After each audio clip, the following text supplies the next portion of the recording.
तर आतापर्यंत मागच्या लेक्चरमध्ये आपण पहिलं प्रकरण जे सुरू केलं होतं त्या सिलेबसमधलं पहिलं प्रकरण म्हणजे प्राकृतिक भूगोलाची ओळख. त्याच प्रकरणामध्ये पहिल्या मुद्द्यामध्ये आपण भाग घेतला होता की ज्याच्यामध्ये प्राकृतिक भूगोलाची व्याख्या, प्राकृतिक भूगोलाचा व्याख्या, अर्थ या गोष्टींच्या बाबतीमध्ये थोडक्यात. त्यानंतर आता याच प्रकरणामधला दुसरा मुद्दा जो आहे म्हणजे प्राकृतिक भूगोलाचं स्वरूप आणि व्याप्ती. मोठा प्रश्न म्हणून बऱ्याच वेळा हा प्रश्न विचारला जातो. 10 मार्कांसाठी किंवा 15 मार्कांसाठी विचारला जातो किंवा टिपा म्हणून 5 मार्कांसाठी फक्त स्वरूप किंवा फक्त व्याप्ती स्पष्ट करा अशा पद्धतीचा असू शकतो. तर प्राकृतिक भूगोल या विषयाचं स्वरूप आणि व्याप्ती हे दोन मुद्दे एकत्रितच आहेत. बऱ्याच वेळा व्याख्या, स्वरूप आणि व्याप्ती असं प्रश्न विचारला जातो. आता कोणत्याही विषयाच्या बाबतीमध्ये स्वरूप आणि व्याप्ती हे दोन मुद्दे बऱ्याच वेळा तुम्ही पाहिले असतील. इकॉनॉमिक्स असेल, पॉलिटिक्स असेल, जिओग्राफी असेल, समाजशास्त्र किंवा आणखी इतर कोणतेही विषय असू द्या. तर त्याच्यामध्ये त्या विषयाचं स्वरूप पाहताना तो विषय नेमका कसा आहे, व्याप्ती पाहताना त्याच्यामध्ये काय काय आहे, या दोन गोष्टी आपण पाहत असतो. त्यानुसार आपला जो प्राकृतिक भूगोल आहे त्याचं स्वरूप आपल्याला पाहायचं म्हणजे नेमकं काय. लक्षात ठेवा की आपण प्राकृतिक भूगोलाचं स्वरूप लिहितो म्हणजे नेमकं आपण काय लिहितो हे समजून घ्या आणि मग व्यवस्थित ऐका पुढचं. प्राकृतिक भूगोलाचं स्वरूप सांगताना आपण बऱ्याच वेळा हा जो शब्द आहे स्वरूप, हा शब्दप्रयोग आपण सुद्धा वापरतो. ते जर समजा आपल्याला एखाद्या कंपनीने उद्यापासून तुम्ही कामाला येताल का, तर आपण आपल्याकडनं इकडनं प्रश्न त्याला विचारला जातो की कामाचं स्वरूप कसं, कामाचं स्वरूप. मग तिकडनं कंपनीतली व्यक्ती सांगते, मॅनेजर सांगतो की बैठं काम आहे किंवा कष्टाचं काम आहे, शारीरिक श्रमाचं काम आहे. म्हणजे कामाचं स्वरूप कसं आहे. म्हणजेच आता इथं या ठिकाणी प्राकृतिक भूगोलाचं स्वरूप, ह्या विषयाचं स्वरूप आपल्या म्हणजे आपण एका गोष्टीचा खुलासा करणार आहोत. तो इथं प्रश्न मी समोर दिलेला आहे पहा. आपण एका प्रश्नाचं उत्तर देणार आहोत आणि तो प्रश्न असा की प्राकृतिक भूगोल हा विषय कसा आहे, कसा आहे, या प्रश्नाचं उत्तर आपण देणार आहे. कसा आहे, तर ते सांगत असताना आपल्याला वेगवेगळे त्या विषयाचे गुणवैशिष्ट्य सांगायचे असतात. तो कसा आहे, तो असा आहे, तो अशा पद्धतीचा आहे, असे गुणवैशिष्ट्य त्याचे आहेत. तो कसा आहे या बाबतीमध्ये उलगडा करणारे काही मुद्दे आपण सांगत असतो. त्याला आपण म्हणत असतो की प्राकृतिक भूगोलाचं हे स्वरूप आहे. मग आता ह्या प्रश्नाचं उत्तर देताना आपण 5 मुद्द्यांच्या आधारे या प्रश्नाचं उत्तर देणार आहोत. प्राकृतिक भूगोल हा विषय कसा आहे, त्याचं स्वरूप हे सांगणार आहोत. मग हे सांगताना आपण पहिल्या मुद्द्यात काय म्हणणार आहेत की कशा स्वरूपाचा विषय आहे, शास्त्रीय स्वरूपाचा आहे. कशा स्वरूपाचा आहे, तर प्राकृतिक घटकांची तलीय भिन्नता जाणणारा विषय आहे. अशा स्वरूपाचा आहे तर गतिमान स्वरूपाचा आहे. अशा स्वरूपाचा आंतरविद्याशास्त्रीय स्वरूपाचा.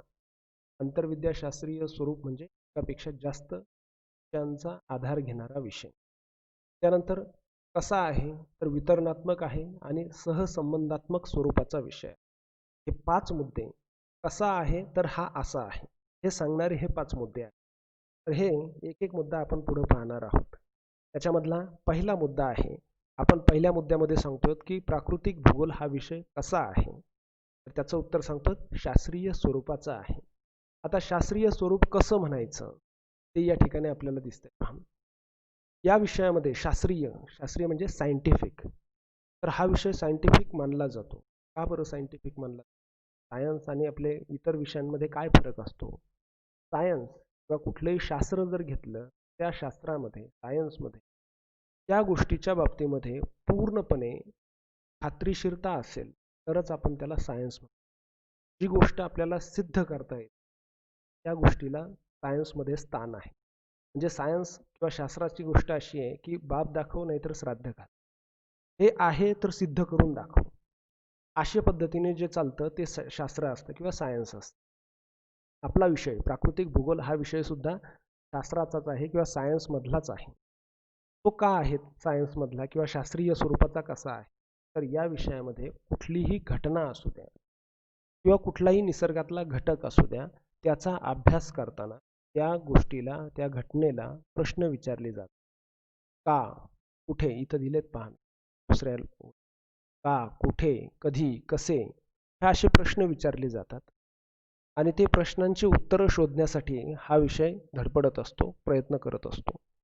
कुठलीही घटना असू द्या, ती का घडते, कुठे घडते, कधी घडते, कशी घडते, या प्रश्नांची उत्तरं शोधण्यासाठी प्रयत्नशील असतो आणि त्याच्यातून जे काही प्रश्नाची उत्तरं मिळतात, अमुक अमुक ठराविक घटना का घडली, कशी घडली, कुठं घडली, कधी घडली किंवा कुठे घडेल, याच्या बाबतीमध्ये ती माहिती ज्यावेळेस आपल्याला प्राप्त होते, त्यावेळेस त्या घटनेच्या बाबतीमध्ये आपल्याला सायंटिफिक नॉलेज, शास्त्रीय ज्ञान प्राप्त झालेलं असतं आणि त्या ज्ञानाचा उपयोग करून आपण त्या घटनेसंदर्भात असलेल्या समस्या सोडवू शकतो.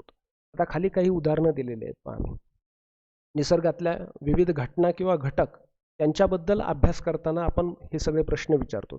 मग त्यातले उदाहरण म्हणून घेतलंय भूकंप.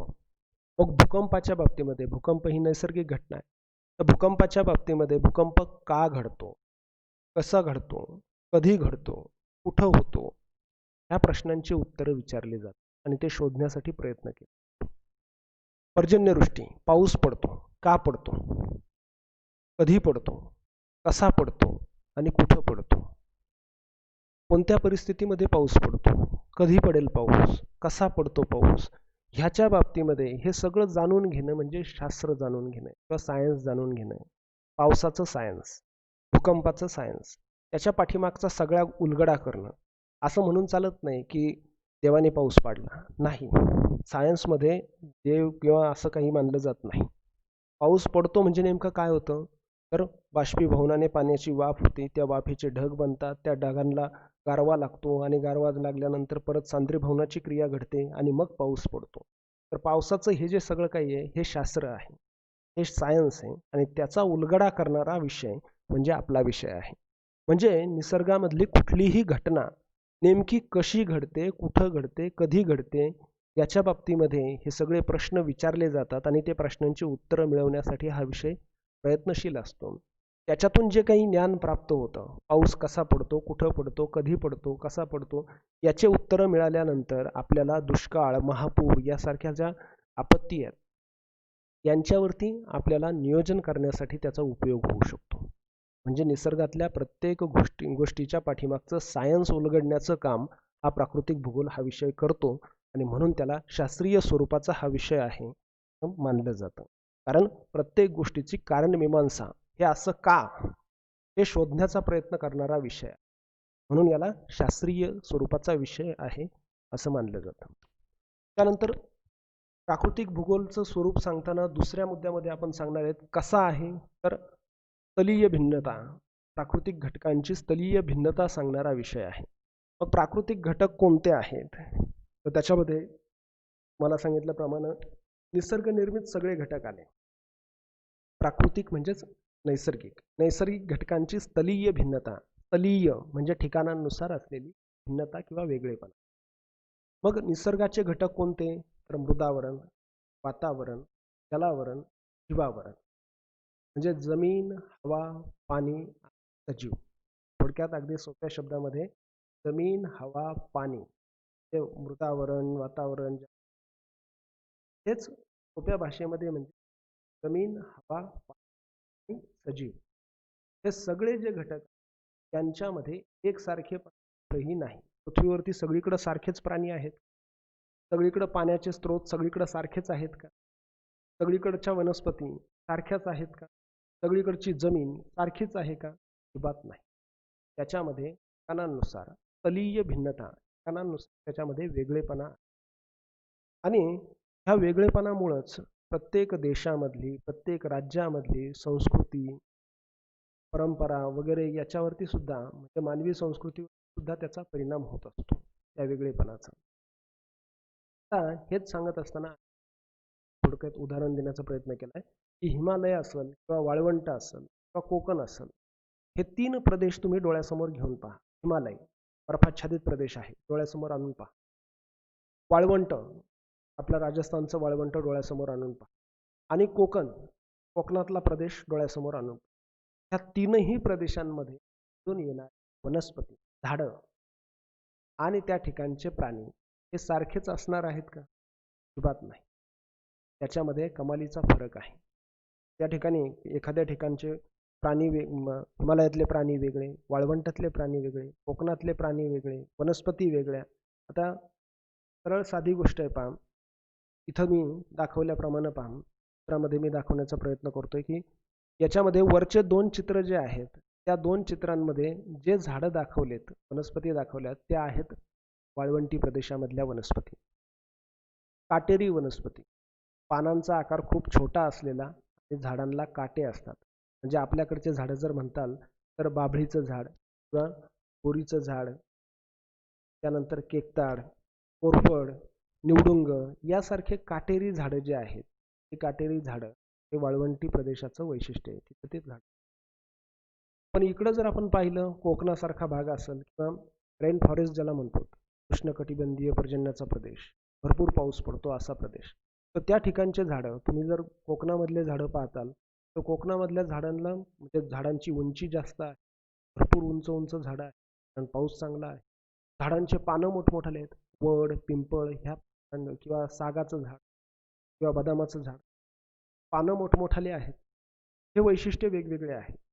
म्हणजे वाळवंटी प्रदेशातले झाडं वेगळे, त्यानंतर हिमालयातले झाडं वेगळे. आता हिमालयातलं झाड जर तुम्ही म्हणताल तर आपल्या डोळ्यासमोर येतं अशोकाचं झाड, पुचीपर्णी, सुईच्या टोकासारखे ज्या पानांना टोका असतात, पुचीपर्णी, तसे टोकदार पानांचे झाड, अशोकाच्या झाडासारखे झाड, त्याच्यावरती बर्फ पडला तरी तो घसरून खाली येतो.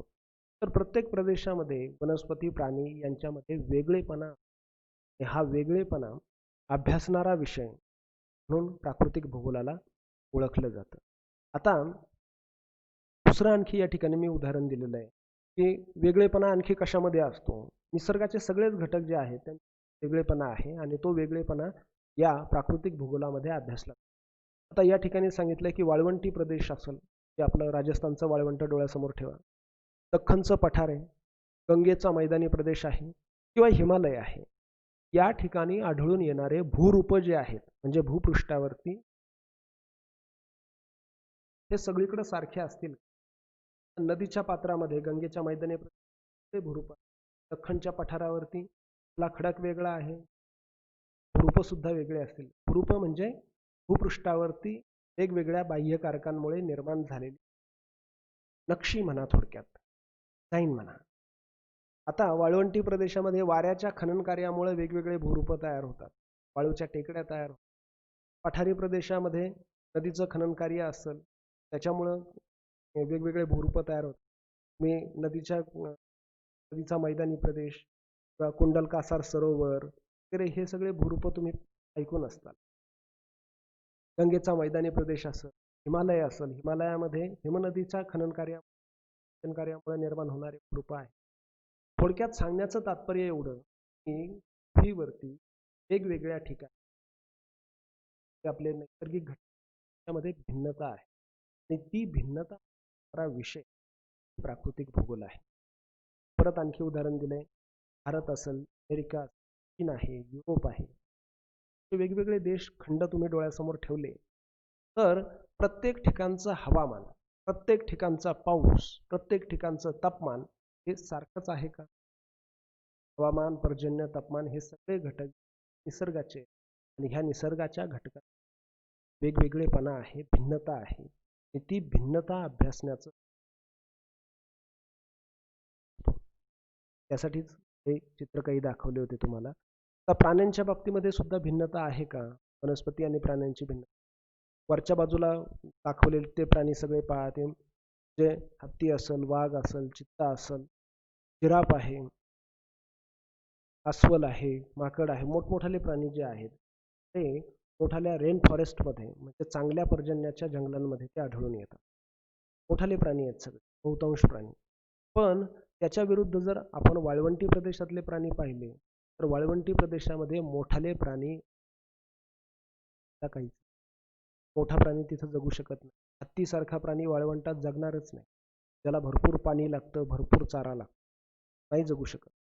वाळवंटातला मोठ्यात मोठा प्राणी आहे तो उंट आहे. उंटाचाही असा प्रकार आहे की त्याला कित्येक दिवस पाणी नाही मिळालं तरी तो जिवंत. बाकीचे जर प्राणी पाहताल तुम्ही वाळवंटी प्रदेशातले खालच्या बाजूचे, खालच्या कोपऱ्यामधले हे जे सगळे प्राणी आहेत, हे सगळे वाळवंटी प्रदेशातले प्राणी, छोटे छोटे प्राणी आहेत.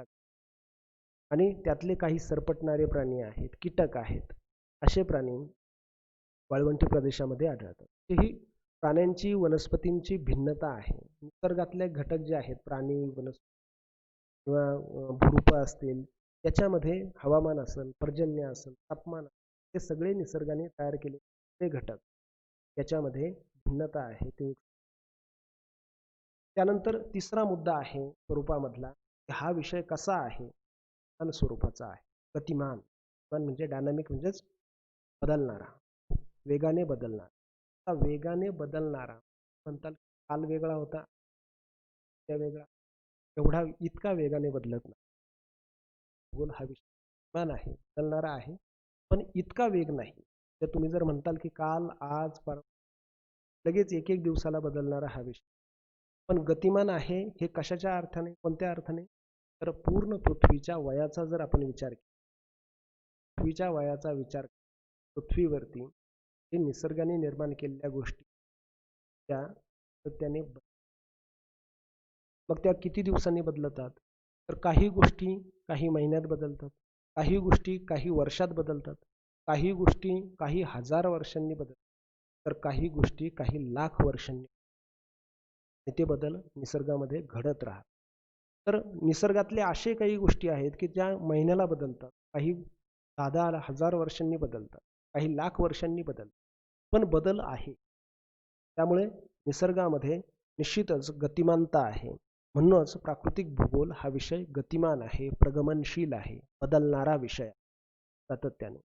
मग आता काही बदल या ठिकाणी मी उल्लेख केलाय पहा, की काळानुसार बदल घडतात, ठिकाणानुसार सुद्धा बदल घडतात. तर आता हे बदल काही मंद स्वरूपाचे असतात, हळूहळू घडणारे बदल असतात, काही फार पटकन घडणारे बदल असतात. त्याचंही उदाहरण दिलंय. आता या ठिकाणी काही मी आणखी उदाहरणं दिलेली आहेत पहा. गतिमान निसर्ग कसा असतो, तर याचं भारताच्या बाबतीतलंच एक उदाहरण आहे. आणि MPSCच्या परीक्षेमध्ये 2012च्या PSIच्या पेपरमध्ये हा प्रश्न विचारलेला होता. भारत देशामधली एक अशी नदी आहे जी स्वतःचा वाहण्याचा मार्ग खूप वेळा बदलून वाहिलेली. उत्तर आहे कोसी नदी. गंगा नदीची उपनदी कोसी हे नाव आहे. तर कोसी नदी जी वाहते, मागच्या 150 वर्षांचा तिचा इतिहास काढला, मागच्या 150 वर्षांमध्ये कोसी नदी ही स्वतःचा मार्ग बदलून 18 वेळा तिने मार्ग बदलला. 18 वेळा ती दुसऱ्या मार्गाने. ते जर आपल्याला पाहायचं असेल तर हे सॅटेलाइटने घेतलेलं चित्र आहे पहा, कोसी नदीच्या बाबतीमध्ये.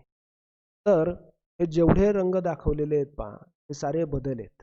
आता हे 150 वर्षांपेक्षाही जास्त वर्षापूर्वीचे आहेत, त्याच्यामुळे ते 18 पेक्षा जास्त मार्ग त्या ठिकाणी दिसतात. प्रत्येक एक रंग दाखवलेला आहे, तो म्हणजे एक एक त्याचा मार्ग आहे.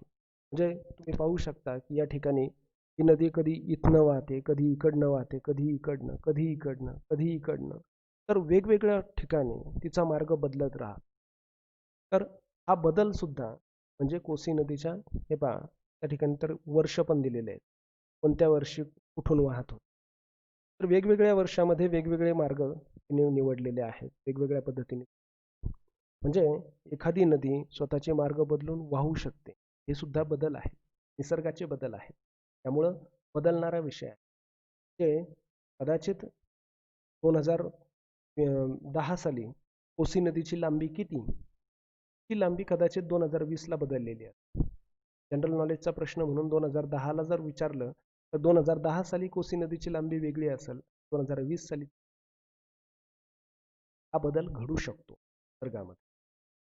त्यानंतर आणखी एक इंटरेस्टिंग उदाहरण या ठिकाणी मी देतोय, ते म्हणजे आपल्या भारत देशामध्ये हिमालय पर्वत काय आधीपासूनच होता का? नाही, निश्चित नाही. आधीपासून हिमालय पर्वत नव्हता, आधीपासून दख्खनचं पठार सुद्धा नव्हतं. तर हे काळाच्या ओघात बनत गेलेलं आहे. आपला भारतीय भूपृष्ठ, भूखंड हळूहळू डेव्हलप होत गेलेला आहे, त्याच्यामध्ये बदल होत गेले आणि हळूहळू आपला भारताची जी जमीन आहे, भारताचा जो जमिनीचा तुकडा आहे, तो आधी दक्षिणेला होता. लॉरेन्शिया आणि गोंडवाना हे 2 जमिनीचे तुकडे होते. त्याचा सिद्धांत आहे परत पुढच्या प्रकरणामध्ये, तो तुम्ही पाहणारच आहेत. तर भारताचा जमिनीचा तुकडा हा दक्षिणेकडनं दक्षिण ध्रुवापासून असा सरकत सरकत वरती उत्तरेला आला आणि वरचा जो चीन, युरोप वगैरे, रशिया वगैरे जो भाग आहे त्याला युरेशियन खंड म्हणतात, त्याला जाऊन आदळला किंवा चिटकला गेला. तर दोन जमिनीच्या तुकड्यांमध्ये भारताचा जमिनीचा तुकडा आणि वर्ण रशिया आणि चीनचा जमिनीचा तुकडा यांच्यामध्ये जो काही समुद्राचा भाग होता आणि त्या समुद्राच्या तळभागावरती जो काही गाळ होता, तो गाळ मध्ये दाबला गेला आणि त्या गाळाला घड्या पडल्या आणि त्या घड्या पडून हिमालय पर्वताची निर्मिती. म्हणजे काही वर्षांपूर्वी तिथं समुद्र नव्हता, काही वर्षांनंतर तिथं समुद्र तयार. हे सुद्धा बदल आहेत आणि हे बदल घडत जातात, म्हणून तर त्याला आपण बदलणारा विषय किंवा प्रगमनशील असा विषय म्हणतात.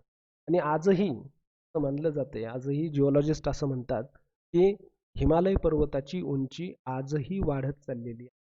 ते भारताचा जमिनीचा तुकडा जो आहे तो दिवसेंदिवस सरकत चालल्यामुळं त्या ठिकाणी हिमालयाची उंची आजही दरवर्षी साधारणपणे 12 सेंटीमीटरने हिमालयाची उंची वाढत आहे असं मानलं जाते. आता बदल कसे घडतात निसर्गामधले, तर त्यासाठी इथं मी एक व्हिडिओ दाखवतोय. हिमालयाच्या बाबतीतला पण आहे, तो हिमालयाच्या बाबतीतला व्हिडिओ आधी दाखवतो. हिमालयाची निर्मिती कशी झाली.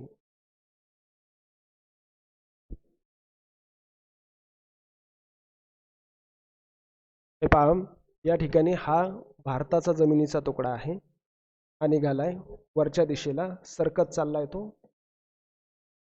उत्तरेकडे तो सरकत चाललाय आणि वरती हा युरेशियन आहे तुकडा आणि या ठिकाणी ही धडक झाली आणि या धडकेमधून हा हिमालय तयार झाला, हिमालयाची निर्मिती.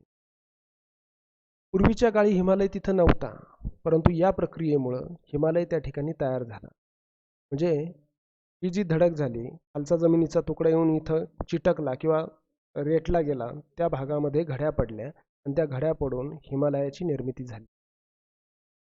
आज त्या ठिकाणी उंच उंच पर्वतरांगा दिसून येतात. त्यानंतर दुसरा व्हिडिओ आहे तो म्हणजे वाळवंटी प्रदेशामध्ये, वाळवंटामध्ये जे वाळूच्या टेकड्या असतात, त्या वाळूच्या टेकड्या आज एका ठिकाणी आहेत तर दुसऱ्या ठिकाणी लगेच दुसरीकडे जाऊ शकतात. त्या म्हणजे आपण जर तंबू टाकून तिथं बसलो वाळवंटी प्रदेशामध्ये, तर रात्रीतनं आपल्या उशाला असलेली मोठी टेकडी ती दुसरीकडे कुठेतरी गेलेली असू शकते. असे बदल वाळवंटी प्रदेशामध्ये घडतात. वाळूची टेकडी हा वाळवंटी प्रदेशामधला एक भूआकार आहे आणि तो भूआकार फार कमी वेळामध्ये बदल घडून आणू शकतो, त्याच्यामध्ये बदल होऊ शकतात. या ठिकाणी पहा, वाऱ्याचं कार्य चालू आहे आणि हे थोडंसं रॅपिडली दाखवलेलं आहे, व्हिडिओ पळवलेला आहे. तर या ठिकाणी वाऱ्याच्या कार्यामुळं तिथली वाळू वाहून नेली जाते आणि तिथं एक मोठा खड्डा तयार होतो. म्हणजे वाळवंटी प्रदेशामधलं भूरूप कसं लगेच वेगाने बदलतंय. काल तिथं काहीच नव्हतं, आज तिथं लगेच बदल झालेला आहे. म्हणजे हे निसर्गाचाच बदल आहे आणि म्हणजेच निसर्ग वेगाने बदलत चाललेला आहे, बदलत जातो आणि त्याच्यामुळं आपला विषय हा गतिमान आहे. काल असा होता, आज असा आहे. हे बदल निसर्गामध्ये सातत्याने घडत असतात. त्यासाठी हे दोन व्हिडिओ दाखवलेत मी. तर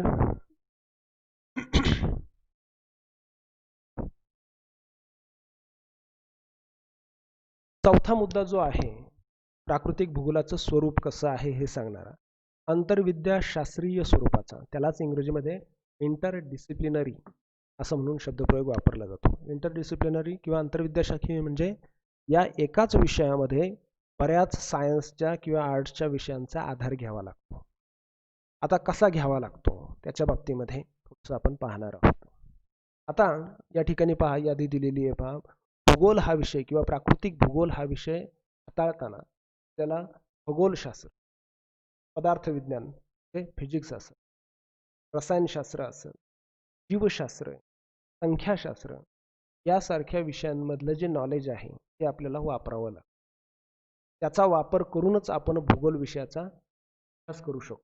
आता असं म्हटलं जातं की हे बाकीचे सगळे विषय जे आहेत हे पहिले भूगोलातूनच त्यांची निर्मिती झाली. म्हणूनच बऱ्याच वेळा असं म्हटलं जातं की geography is a mother of all the science. सगळे जे काही शास्त्र आहेत त्यांची जननी ही भूगोलातूनच आहे. म्हणजे फिजिक्स, केमिस्ट्री, झुलॉजी, बॉटनी हे सगळे विषय जे आहेत हे सगळे भूगोलातूनच निर्माण झालेले आहेत. आता हे विषय आपण कुठं वापरतो आणि कसे वापरतो त्याच्यासाठी एक उदाहरण दिलेलं आहे की जर समजा आपण प्राकृतिक भूगोलामध्ये आपण सांगितल्याप्रमाणे आपण नैसर्गिक घटकांचा अभ्यास करतो. मग नैसर्गिक घटक कोणते?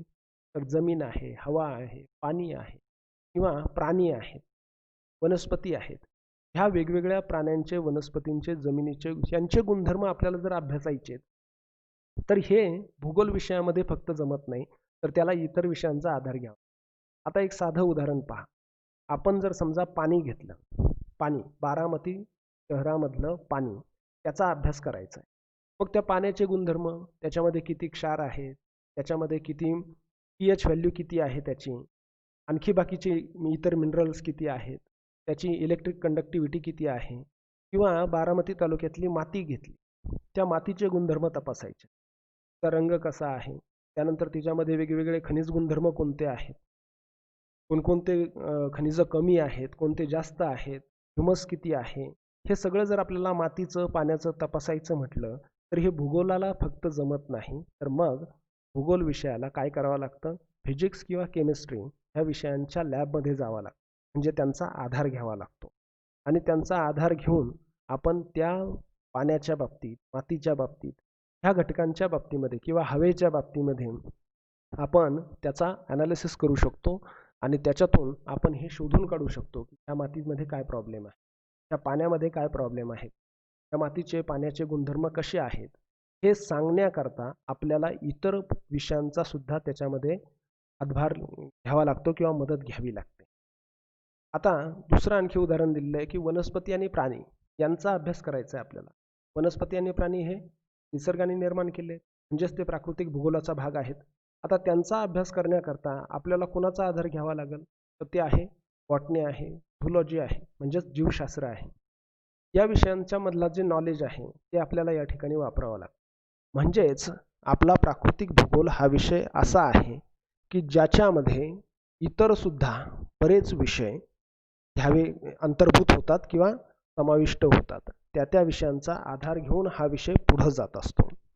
म्हणून त्याला आंतरविद्याशास्त्रीय, भरपूर विषयांचा आधार घेऊन चालणारा विषय म्हणून त्याला आंतरविद्याशास्त्रीय स्वरूपाचा विषय म्हणून ओळखलं जातं. आणि आता पाचवा मुद्दा आहे की प्राकृतिक भूगोल कशा स्वरूपाचा आहे? तर त्याचं स्वरूप आहे वितरणात्मक आणि सहसंबंधात्मक. सहसंबंध, वितरण आणि सहसंबंध हे लावणारा हा विषय आहे. मग आता कशाचं वितरण आणि कशाचा सहसंबंध याच्याबद्दल आपण थोडंसं सांगितलं पाहिजे. पृथ्वीवरती जे काही नैसर्गिक घटक आहेत त्यांचं वितरण जे आहे ते सगळीकडे सारख्या प्रकारचं झालेलं नाही, ते वेगवेगळं आहे. आपण ते पाठीमागच पाहिलं. म्हणजे या ठिकाणी उदाहरण म्हणून मी दिलंय की भारत, ऑस्ट्रेलिया, अमेरिका, चीन, अंटार्क्टिका, युरोप हे सगळे जमिनीचे तुकडे आपण डोळ्यासमोर ठेवू जगभरामधले, आणि ह्या सगळ्या जगभरातल्या जमिनीवरती सगळीकडं सारखीच माती आहे का? सगळीकडं सारखंच हवामान आहे का?